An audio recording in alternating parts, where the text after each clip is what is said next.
Hello and welcome back to my Morrowind guide series, where today I'll be looking at Mage builds. These are going to be specifically pure casters. I've already covered the spell sword star caster in the melee video. So there's basically two races if you want to go for a pure cast. Breton, getting bonuses to alchemy, alteration, conjuration, illusion, mysticism and restoration, with bonus to their magicka, half their intelligence on top of what they'd normally get. Resist magicka 50% and dragon skin. It makes them actually quite tanky, so the dragon skin basically gives you 50 points of armour. Really useful skill. Again, resisting magicka, that's going to be your drain attribute, drain health, absorb attribute, absorb health sort of spells. Less so your fireball, poison, shock ball. I can't remember what the cold version's called. But either way, it is going to give you some protection, but not much against other casters. The other potential race, which we'll be using for this build, is the High Elf. Now, the High Elf is a complete contrast. It is a absolute glass cannon, getting an additional 1.5 times the intelligence to their magicka pool, so that's pretty handy straight off the bat. Although they do have a weakness to magicka, weakness to fire, weakness to frost, weakness to shock, and then they come with resist disease tacked on the end, because, well, you kind of need to give them something to massively nerfing them with all these. Resist disease though, there's plenty of resist disease potions. You're getting a bonus to alchemy, so you'll be able to make cure disease potions and resist disease potions, so it's not really that big of a deal. As with skills, as I mentioned, you get 10 points in alchemy. You also get alteration, conjuration, destruction, enchant and illusion.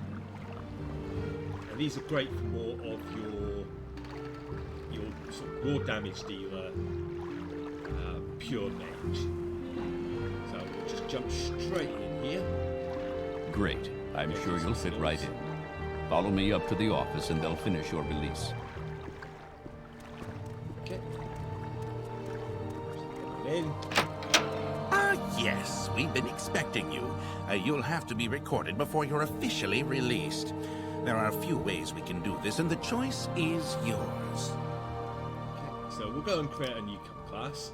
Our specialisation obviously is going to be magic. Our favoured attributes, we're going to want intelligence. It's going to help with our starting amount of magicka. And it's also going to be the determining skill for some of us. The determining attribute for some of our skills. The other determining attribute will be willpower. So once we've got those up, so that's right there. So as you can see, destruction, that's a willpower skill. Alteration is willpower. Mysticism is willpower. Now, you're going to want to take alteration and mysticism on any caster build, because these are going to grant you all of your utility spells. So water walking, telekinesis, unlocking doors, putting up shields, transportation through civic intervention, divine intervention, and the pair of spells mark and recall. All really great options, especially levitating. If you're looking at doing some of the Telvanni quest line, you're going to want the levitation spell to get around their buildings. Then really it's up to you. You can just continue to take everything off here and then have skill left over you want to chuck somewhere. I do recommend taking an armour skill of some sort, whether that's unarmoured, medium, heavy or light. For this I'm just going to go with unarmoured. Finally, I'm going to go with conjuration. Now, conjuration is intelligence rather than willpower, but it is a really great skill for multiple reasons. One, it allows you to summon Daedric armour that counts as light armour. So in this case, if you were looking to do that, you'd swap out your unarmoured skill for light armour. It still has the stats of the Daedric armour that you can find in the game, which normally counts as heavy, but because Oblivion bases its... Morrowind bases its armour class on the actual weight of the item, not the class of the armour, you actually use the light armour skill because it has no weight. You can also use this to summon up spirits and things like that to help you fight. You can summon weapons, you can summon Daedra, undead, all the rest of it. Really great skill. Okay, so next up is taking enchant. Enchant's a great way to build up your intelligence. While you're probably not going to be using enchanted items that much, you can create them to then sell on. And with the mysticism, you can actually trap souls into soul gems and use them to either recharge items with the enchant skill, or create the items yourself with those souls to, as I say, sell on. You've then got restoration and alchemy. Normally I'd recommend only taking one of these, because whatever you can do with restoration you can do with alchemy and vice versa, with the exception of certain alchemical spells would come under, say, alteration or mysticism. Actually, no, just alteration, thinking of it, 'cause it's what? Rising Force, the shields, I think that's about it. But all the other restoration stuff, secure disease, healing, fortify, all that can be done with alchemical potions. So you don't really need both. However, taking both can be useful. You can use the restoration skill early in the game to help get your willpower up, so you can cast your spells quicker and easier, and more likely to cast them when you're low on fatigue, and then switch to using alchemy later on with the alchemy exploit to get your intelligence up so that you're basically God. And then finally, the last skill we have on the list is illusion, which is again really useful. You can use it to camouflage yourself, blind yourself, silence the enemies. You can even use it to frenzy enemies. In doing so, it makes them a criminal for attacking you. It's really great if you want to do sort of assassin style missions and things like that.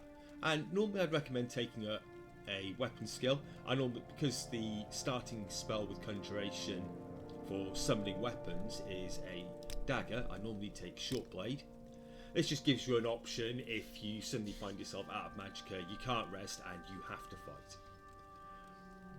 So, cracking on. Very good. The letter that preceded you mentioned you were born under a certain sign. And what would that be? So, you've got three options here.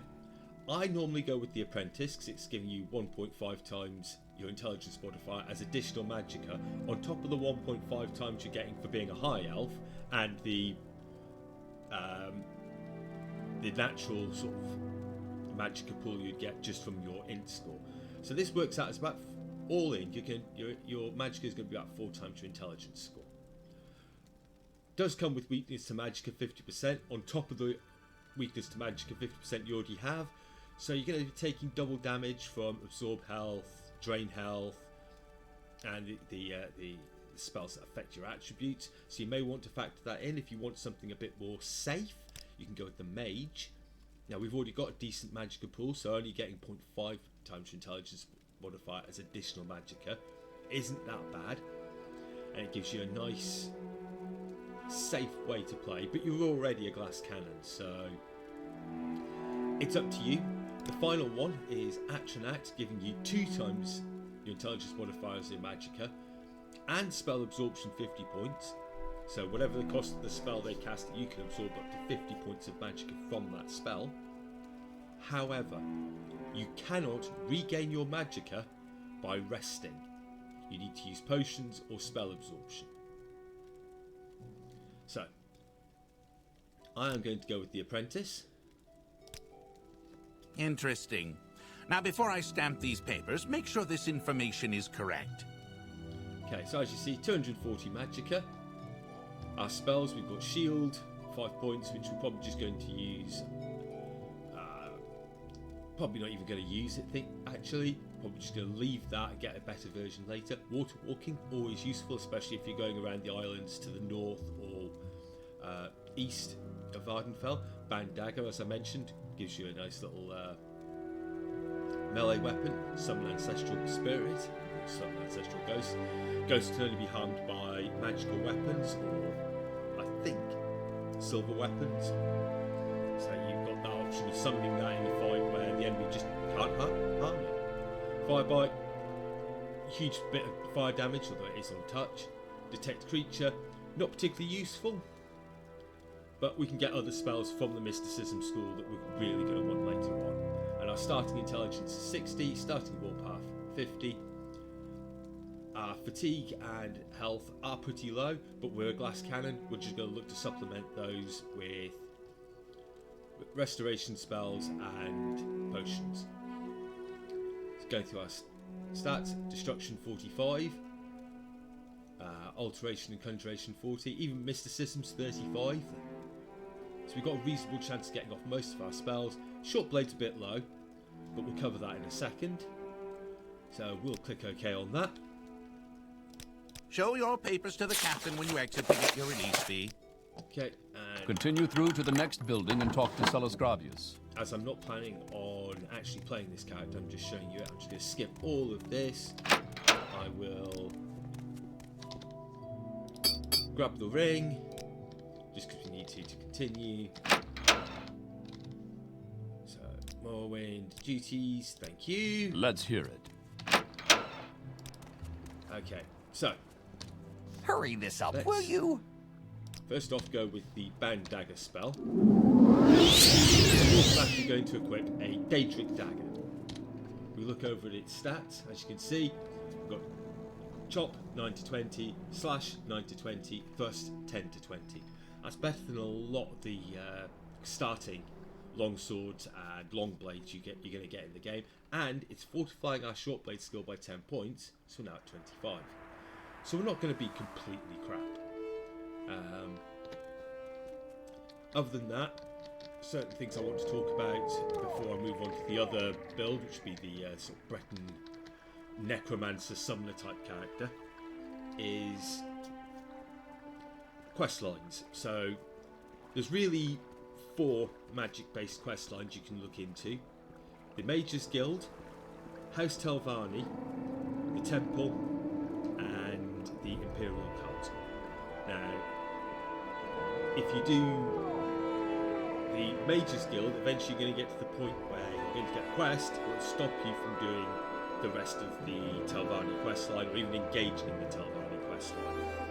So you might want to consider that, whether you just want to go to complete the Mage's Guild entirely, or get to that point in the quest line and then go off work for House Telvanni for a bit.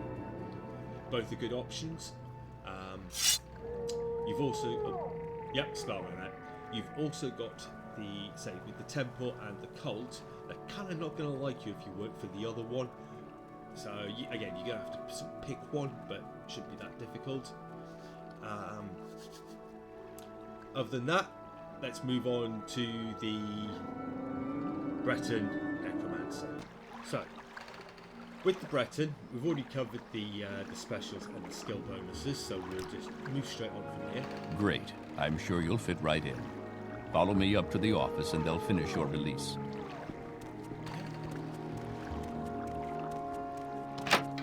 Ah, yes, we've been expecting you. You'll have to be recorded before you're officially released. There are a few ways we can do this, and the choice is yours. So again, we're going to fill out the forms ourselves. We're going to specialisation in magic with intelligence and willpower. Now this is where things change up. So first off, we're going to want block, so we're going to be using a summon shield, the band shield spell. We're also going to take short blade and light armor, as well as mysticism and alteration. Conjuration. So we're going to be relying on mysticism not only for its getting tongue-tied here. We're going to be relying on this not only for the utility spells, but also for one of its main damaging spells, which is the Absorb Health spell. It's a really useful spell. It does damage to the enemies and heals you by the same amount. Great for keeping yourself alive. You can even use it on your summons. And with Conjuration, we're going to be, like I said, under the High Elf build that I showed earlier, we're going to be using the Summoned Armor, Summoned Undead Servants, along with that Mysticism, Absorb Health as our main source of damage. So we've got Light Armor, Short Blade and Block. And for minor skills, can take Restoration, Alchemy, Illusion, Enchant if you want, but it's not really worth it, as you're mostly going to be using summoned equipment. And then finally, for your last two skills, it's really up to you. You can go with, say, Athletics and Acrobatics, or you can go with Mercantile, Speechcraft. Again, any option, just mix and match those last sort of two skills. So I'm going to go with Athletics and Speechcraft. And we are a necromancer, just going for that high summoning skill, mysticism to heal ourselves with a sort of a vampiric touch, a vampiric blast, whatever, kind of similar to the D&D spells, and some summoned armor and a dagger. Very good. The letter that preceded you mentioned you were born under a certain sign. And what would that be? Now, we've already got the resistance to magicka, so we can take the apprentice without worrying too much about the magicka weakness. Interesting. Now, before I stamp these papers, make sure this information is correct. Okay. So as you see, our block, short blade and light armor are only at 30, but once we've got our suit of bound armor and our bound shield, our bound dagger, all casters, that's going to go up to 40. Mysticism and Conjuration are both at 45. This is going to be really useful when we get into fights, as you'd expect. Our magic is only 180, but we're not overly relying on spell casting. We're more relying on our summons and stabbing people with a short blade. Intelligence and willpower are both at 60, although the rest of our stats do kind of suck. But we can fortify those with Restoration or Alchemy. Right. So, yeah, half heal, bound dagger, summon ancestral ghost, chameleon. Not so useful at such a low level, but it's alright. Sanctuary basically increases your dodge chance. Detect creature, again, not too useful. Dragon skin for an extra 50 points of armor on top of the 80 odd we're going to be getting from the bound armor set. It's going to make us really tanky at like level 1. Okay. So we've got our resist magicka 50%, weakness to magicka 50%, basically cancels each other out for essentially an extra 200% magicka from our intelligence. Okay. Show your papers to the captain when you exit to get your release fee. Continue through to the next building and talk to Celes Gravius. Okay, let's head on through. Head outside. Oh, I need the ring. Oops. Just goes to show, even after 20 years, you can still make mistakes. Right, Morrowind duties. What's this about? Outside. Okay. I really don't have time for this, so make it quick. So, if you want to join the Mages Guild, you're going to be looking at Balmora, which is up this way. House Telvanni is over Sadrith Mora way. So, those are the sort of places you want to look. You can join the Imperial Temple at like Ebonheart, Fort Moonmoth, Fort Buckmoth, I think even Fort Frostmoth, and obviously at the temple at Sadrith Mora, Wolverine Hall. As for the temple, there's temples Balmora, Nesis, Aldrune, Narmok, I think has one, although it's only a small one. So again, plenty of options for where to go to start off your questing, and that's about it. Again, you're going to have the same options for quest lines with the Mages Guild, House Telvanni, Temple, and the Imperial Cult. However, with the Light Armor and Short Blade, you're also going to have options to do quests for, say, the Morag Tong, Thieves Guild, I think House Lalu as well. I'll have to double check on that. Oh, I've got to take Alteration. Well, that's a bit stupid of me, but yes, Alteration you should be taking as well, just for the bonuses. That also explains why I don't have a shield spell. Potentially take that instead of one of these last two, Athletic Speech, whichever. So, that's it for this episode. Look forward to seeing some Mage's builds out there. The next episode, I'll be talking about the individual spells I want for the playthrough. I'm going to rebuild this character for that, and I'm going to go around where you can buy these spells, and what spells you're going to want for what build. Anyway, thank you for watching. You know how YouTube works.